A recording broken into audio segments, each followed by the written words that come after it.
Ready? Start.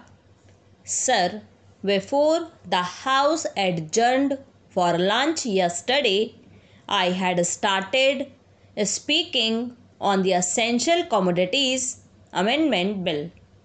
I have got here with me the bill as introduced. In the statement of objects and reasons, the government pointed out that in certain cases it might be necessary for them not to award punishment prescribed in the law as it exists at present, but to forfeit a part of the deposit. This relates to minor offences under the Essential Commodities Act. I can quite understand this, and generally therefore nobody would oppose this thing, but the question that I wish to raise in this connection before the House is the manner in which this act is being implemented by the government and also by the state governments.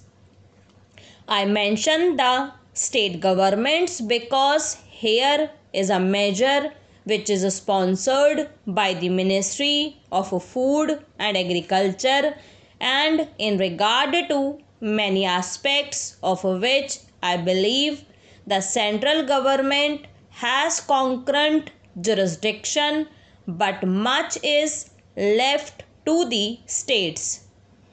Our experience has been, especially in the state from which I come, namely West Bengal, that this act is not implemented properly by the state authorities because of various connections of certain people high up with the big business and others indulging in speculation, hoarding and so on.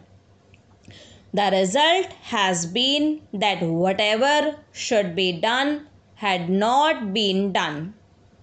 The central government has got powers under this act to make rules, to give directions to the states, and to supervise the manner in which the particular measure is administered by the states. We found that much that should have been done was not done. What is the use of talking about punishment of the small fry? Certainly, if they are guilty, they have to be punished, and the smaller the fry, the minor should be the punishment. I agree there, but the point is that the act is not properly implemented.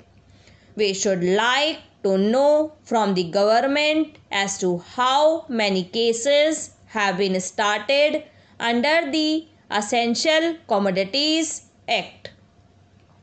We know that food grains had been hoarded, speculation had been indulged in, stocks had been removed from one state to another surreptitiously by unfair and illegal methods. These should have attracted the attention of the Essential Commodities Act. The act was passed in this parliament with a view to putting a check on speculative rise in prices.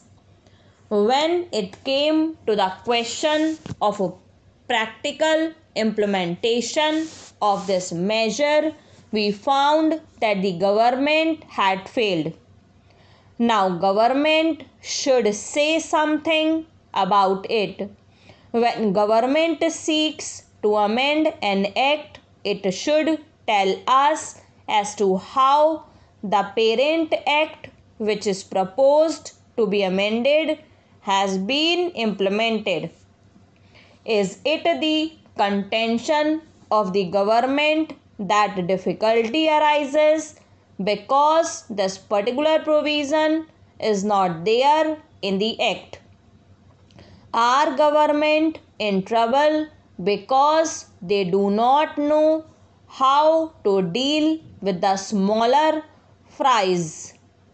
Or is it because that those who are supposed to administer this measure at the state level, at the district level, have thought it fit to ignore it, have thought it fit to bypass it?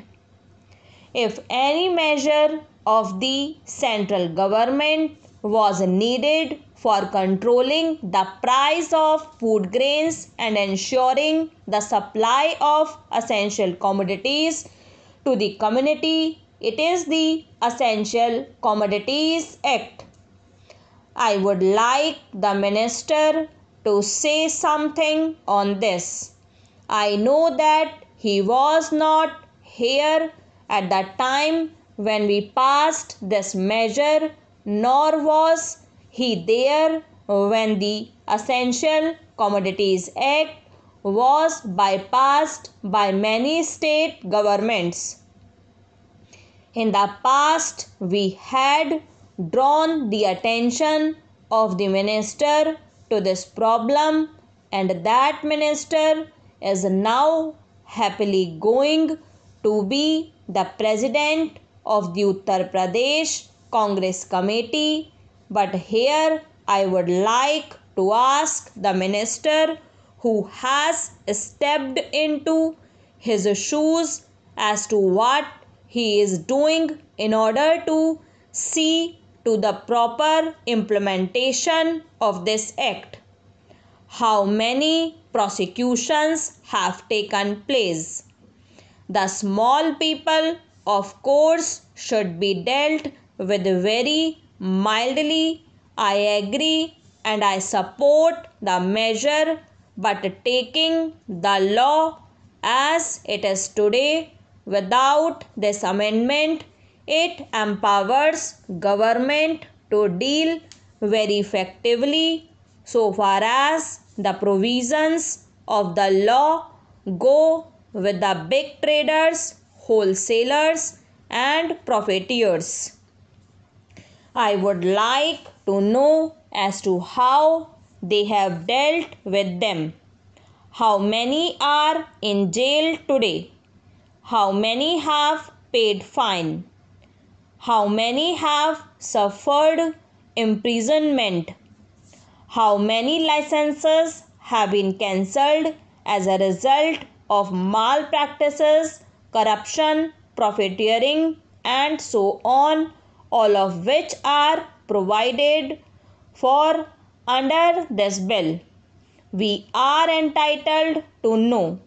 Take us into your confidence in regard to this matter. I say from whatever knowledge we have that very few have been prosecuted under this act. If it is so, it is not because our black market trade has suddenly become white market trade, or those impious people have suddenly become virtuous with the succession in the office of the food minister by a new man.